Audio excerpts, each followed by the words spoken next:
यार देखो मोदी जी आज बॉर्डर पर गए हैं और भाई फौजियों को अपने हाथों से मिठाइयां खिलाई। अबे कौन सा पीएम ऐसा काम करता है यार जो मोदी जी ने आज किया यार अपने हाथों से। भाई साहब हमारे पीएम वगैरह भाई करीब तक नहीं लगते फौजियों ना जी, बॉर्डर पे जाते ही नहीं डर के मारे कि वहां से गोली ना आ जाए। लेकिन वहां पर मोदी जी देखो भाई ना वही ना इंडियन भाई साहब आर्मी का ड्रेस पहन के शेरों की तरह बॉर्डर पे गया।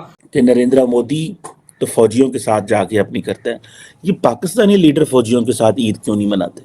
जहां भी जाते हैं वो क्रीज से बाहर निकल के खेलते हैं, इंडियन इकोनॉमी को सपोर्ट करते हैं, प्रमोट करते हैं। शुरू से अगर देखें तो वो हमेशा अपनी जो दिवाली है वो अपनी फौजियों के साथ गुजारते हैं, जबकि पाकिस्तानी जो वजीर आजम या सदूर होते हैं वो दिवाली अपनी घर वालों के साथ गुजारते हैं। 2023 में पीएम मोदी जो है वो एक चाइना के करीब जो एक बॉर्डर है उस पे गए हैं। 2022 में कारगिल में गए थे। दोस्तों, ये मोदी जी की क्वालिटी है, ये इनका जज्बा है, ये इनकी हिम्मत है। आप देख रहे हैं जब से मोदी जी प्राइम मिनिस्टर बने हैं तब से तो दुनिया देख रही है, लेकिन मोदी जी पिछले 30-35 साल से बॉर्डर पे जा रहे हैं और बॉर्डर पे जाकर जवानों के साथ दिवाली मनाते हैं। कितना बड़ा हौसला बढ़ाते हैं ये हमारे सैनिकों का। हालांकि उनको हौसले की कमी नहीं है, वो तो वैसे ही शेर है, लेकिन जब मोदी जी जाते हैं तो वो बब्बर शेर बन जाते हैं दोस्तों, और दुश्मनों की टांगें कांप जाती हैं।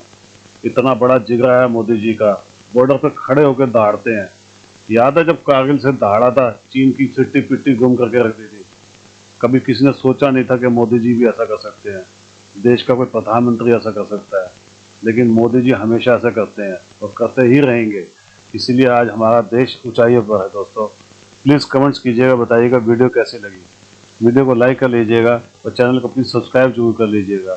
Thank you very much. यार देखो मोदी जी आज बॉर्डर पर गए हैं और भाई फौजियों को अपने हाथों से मिठाइयां खिलाई। अबे कौन सा पीएम ऐसा काम करता है यार जो मोदी जी ने आज किया यार अपने हाथों से। भाई साहब हमारे पीएम वगैरह भाई करीब तक नहीं लगते फौजियों ना जी, बॉर्डर पे जाते ही नहीं डर के मारे कि वहां से गोली ना आ जाए। लेकिन वहां पर मोदी जी देखो भाई ना वही ना इंडियन भाई साहब आर्मी का ड्रेस पहन के शेरों की तरह बॉर्डर पे गया और वहां पर खड़ो के भाषण देखो कैसा दिया। अरे वजह दे सकता है ना, उसमें जोश है, जज्बा है, बता सकता है अपनी आवाम को कि मैंने जो काम किया वो किया है। वो उसने बोला कि इन्हीं आर्मी वालों की वजह से आज हमारे देश में आतंकवाद नहीं है। आज जो आतंकवादी थे उनको ठोका, यानी सीधी सीधी बात है पाकिस्तान को बोला उसने कि भाई साहब जो आतंकवादी थे उनको ठोका। अब देखो हमारी तरह से ना फायरिंग होती है ना कुछ और होता है। ये उन्होंने ये बात बोली कि हमारी सेना की वजह से सब पॉसिबल। बिल्कुल, जो लोगों की हिफाजत के लिए जान की बाजी अपनी लगा के हिफाजत करी हमारी, वही ना। और जो आतंकवादी है उनको भी ठोका, वो तो खत्म किया है कश्मीर सामने, रियलिटी तुम्हारे सामने रियलिटी। और आज दिवाली के मौके पर पीएम मोदी जी खुद गए, मैं अपने हाथों से मिठाई, मैं हैरान रह गया। और भाई पहाड़ों इलाकों पे गए हैं, वहां पर भाई साहब इंडियन तिरंगा लहराया, साथ इंडियन जवानों के साथ भारत माता की जय के नारे लगाए वहां पर उन्होंने। और जो उन्होंने भाई साहब से ज्ञान दिया कि हमने ये किया इस साल। यकीन मानो मोदी जी मैं कहता हूँ थक गए बोलते बोलते कि इस साल हमने ये किया, लेकिन वो चीजें खत्म नहीं हो रही। नहीं जी, अभी चीजें इन्होंने कम बताई है, इतना टाइम नहीं था। ये थक गए भाई साहब बोलते बोलते, लेकिन भाई चीजें ना खत्म इतनी ज्यादा चीजें एक साल के अंदर। G20 भाई साहब, OIC, तो पता नहीं क्या क्या इस साल हुआ है भाई। बहुत चीजें हुई है भाई साहब। मोदी जी ने इनॉग्रेशन, ट्रांजैक्शन, 5G और बड़ी चीजें, वंदे भारत ट्रेनों का भाई इनॉग्रेशन। भाई क्या क्या हुआ है, अंडर वाटर ट्रेन का भाई उद्घाटन हुआ है कोलकाता में। पता नहीं क्या क्या मोदी जी ने इस बार किया है। कितनी ट्रेनों का किया है, कितनी ट्रेनें चलाई हैं, और क्या क्या और किए यार। एक साल के अंदर इन्होंने जाल बिछाया, कसम से। ये तुम बात सकते जाल।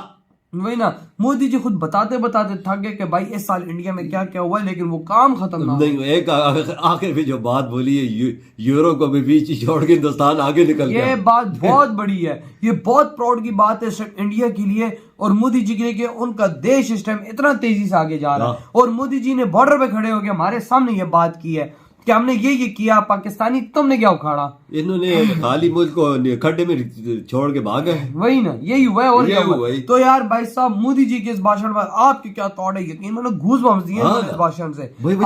जब जमीनी हकायक को ना सब पता चलता है। बिल्कुल। नरेंद्र मोदी तो फौजियों के साथ जाके अपनी करते हैं, ये पाकिस्तानी लीडर फौजियों के साथ ईद क्यों नहीं मनाते? लेकिन पाकिस्तानी वजीर आजम तो कभी नहीं मैंने देखा कि वो फौजियों के पास जाएं। हमारे फौजी तो साढ़े फौजी तो जंग लड़ते फिरते हैं, और हमारी जो लीडरशिप्स है वो सिर्फ कार भेजने, वो सिर्फ कार भेजने ने, वो आने ने जना सानू की ऐसी तो आपने दोस्ताना बवांगे गप्पा मारेंगे, हमें क्यों जाने की ज़रूरत है। ये मेरा इख्तिलाफ है। मैं समझता हूँ कि नेशनलिज्म जो है वो हमारे यहाँ कम हो रहा है। थोड़ा डर सा लगता है। डर मतलब इस सेंस में ये नहीं कोई काट देगा या कोई कुछ ऐसे, लेकिन ऐसा लगता है कि लेट्स सपोज हम किसी पब्लिक में या किसी को ऐसा कहेंगे कि यार दिवाली है, बेशक ये हिंदुओं का सिखों का त्योहार है, लेकिन हम इसे सेलिब्रेट करें या सेलिब्रेट नहीं कर सकते तो कम से कम उनकी खुशियों में उनको एक अच्छा मैसेज, एक अच्छा गेस्चर दे दें। तो यहाँ पे कंसेप्ट ये आता है कि हिंदुओं का त्योहार, मतलब ये सोचा जाता है कि शायद मतलब हम मजहब ही चेंज करने लगेंगे त्योहार मना के। तो ऐसा मैं उस पर 2 पॉइंट आपको बताना चाहता हूं। अब सऊदी अरेबिया ने दिवाली सेलिब्रेट करना शुरू कर दी है। यूएई के अंदर, मिडिल ईस्ट के अंदर, जो कि मैं समझता हूं जो ज्यादा इस्लामिक अपने आप को समझते हैं, वहां सेलिब्रेट हो रहा है।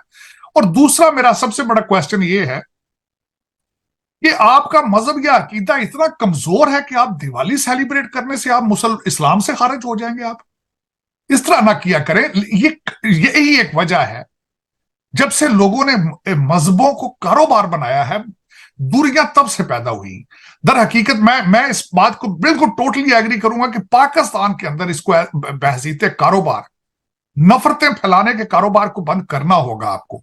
और मैं बिल्कुल ये कह रहा हूं कि मैं हर त्योहार को सेलिब्रेट करता हूं। क्रिसमस को मैंने आज ही क्रिसमस ट्री ऑर्डर किया है क्योंकि घर के अंदर डेकोरेशन की जाए क्रिसमस की। क्योंकि जो सब उसमें बात यह है कि क्रिसमस, अब देखें, हमारे कई जो रेडिकल माइंडेड किस्म के लोग हैं वो कहते हैं जी, वो तो कहते हैं बर्थडे को भी नहीं मनाना चाहिए, बर्थडे भी गैर इस्लामिक है।